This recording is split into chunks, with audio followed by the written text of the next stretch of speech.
Hi, guys, and welcome to Conversation Corner. This is your host Kunal, and on my channel, I talk about quite interesting ideas. So, stay tuned for the entirety of this episode because I'm talking about a very interesting topic today. That topic is called Why Most People Cannot Tolerate Being Free. If you've ever seen the movie Shawshank Redemption, you'll understand that when prisoners were freed, most of them ended up committing crime again and coming back to the prison, or they ended up killing themselves, right? The idea of this video is to explain to you why most people can't tolerate being free. Now, this sounds something very counterintuitive. It sounds very strange, to be honest. And at first, when I got to know of this, even I was a little surprised. But as and when this concept was explained to me, I was able to appreciate it in its entirety, and I want to share the same with you. Let's talk about how you grew up since you're a kid. Now, if you grew up in regular society, there's a good chance that you went to a school and later you went to a university, right? What happened when you were a kid and you were trained to go to school? You had to sleep at a particular time, you had to wake up at a particular time, and you had to be in school. When you were in school, you had to pay attention for a particular reason, and then you would come home. And with the very little time you had free, maybe you could go out and play, or you could read, or you could play video games, or whatever was good for you at that point in time, whatever you wish to do, right? So for a large part of your day, for a large majority of your day, the activities you did were governed by something external to you. You just couldn't sleep at any time you wanted. There's a good chance that up till a certain age you had a bedtime, right?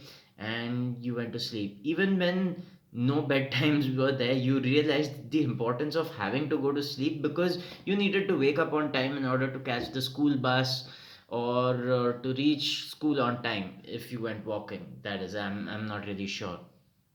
So, what you were doing when you were a kid was governed by factors external to you. So, you slept so that you got up on time, you caught the bus, and you went to school.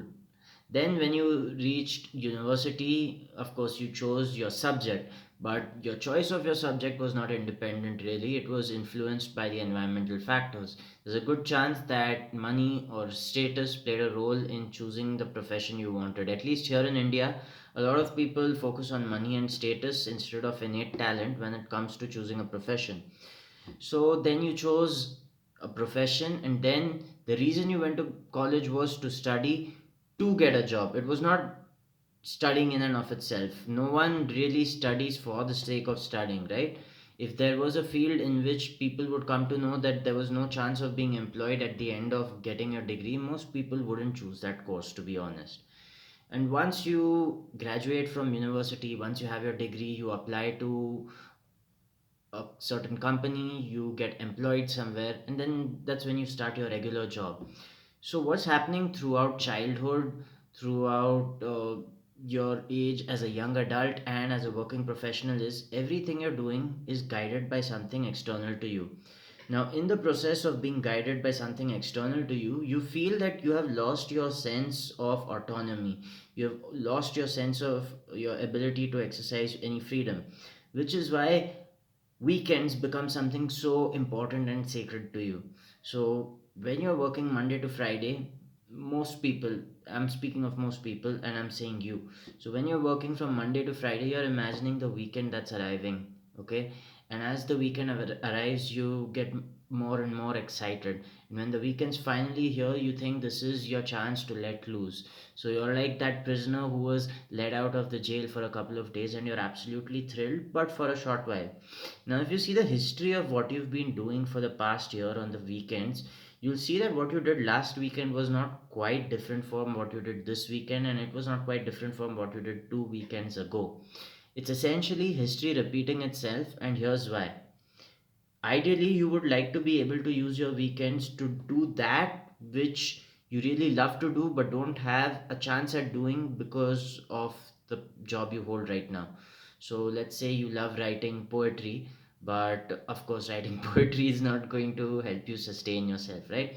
So instead of writing poetry on Saturday and Sunday, you ended up watching a movie, you ended up going out with friends somewhere, you ended up speaking to people hours and hours and hours on your mobile phone, and you didn't end up writing poetry. Or let's say you were going to enroll for a chess tournament, or let's say you were going to learn how to cook a new meal, and you didn't do any of that, even though you had planned to do this on the weekend, Saturday and Sunday. So when Saturday and Sunday came, you actually did have the freedom to pursue these things because you weren't working on Saturday or Sunday. So when Saturday, Sunday came, it was the time to learn something new. It was the time to do something that you really wanted. But as it came, you didn't do it. This is because when you have been growing up, being controlled by the external, the idea of freedom gets a bit distorted. The idea of freedom gets converted to licentiousness, which essentially means doing however I please. So when you do however you please, you're not actually exercising your freedom. You are allowing your desires to act their will on you. Your desires are imposing their will on you, and you are unable to act independently of uh, your own free will. So weekends arrive, your desires get the better of you, and what you really plan to do never takes place. This is what happens when you've been controlled your whole life. So you'll often see that kids who come from the most disciplined backgrounds, or who had very harsh or strict parents, end up being total addicts at some point in time. They may fall into substance abuse quite easily. And those who are given the freedom right from the beginning generally don't develop these addictions, because they get a taste of that kind of life and then they understand that's not good for them. It's just like if you were never given enough food to eat and you suddenly were at a buffet where you could eat everything, you might stuff your face in the beginning. But if you get used to that, over a period of time, you understand that there is a limit to which you can eat, and then you auto regulate yourself. However, if your life has always been controlled by external factors, parents in one case, teachers in another case, and employers in the third case, you'll never have a very good idea of how auto-regulation works, which is why when your job is over, instead of learning that new skill, you're wasting your time right now. And I must say that I am guilty of this to a certain extent, because even for me, a large part of my life was lived without auto regulation. Whatever I did was due to the fear of the external, right? So you don't come late to work because that entails you risking the safety of your job. You may get fired, or you make sure that you study so that you pass or you get a degree. So studying in and of itself was not the goal, getting the degree was the goal.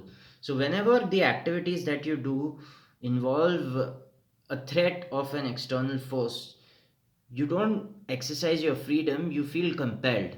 Okay, and when you feel compelled, your idea of freedom becomes doing whatever you want to do, which is a bit distorted and it's not correct. So I gave you the difference between doing just what you want to do, which we'll call licentiousness, versus doing what you actually wanted to do. Now let's call this the ability to exercise our will on ourselves. Now the ability to exercise our will on ourselves is the real freedom, because now we are not doing something that is governed by external rewards, nor are we being driven by our internal tendencies of sense pleasure, right? In your five senses of seeing, smelling, touching, tasting, hearing, right? So understand that the ability to have freedom consists in your power to execute your own will upon yourself. If you can do that, that's when you'll start to get a real taste of what freedom tastes like. My job, oh, sorry, my work hours just got over a couple of hours back. My work day just got over a couple of hours back, and I ended up wasting a lot of time consuming content on YouTube instead of creating. Now I'm recording this video and I'm creating content on YouTube, right? So that is me exercising my will over my desires. This is an example. So I want you to take this example and run with it and see how you're able to exercise your will over your desires. And that, my friends, is the true essence of what freedom is.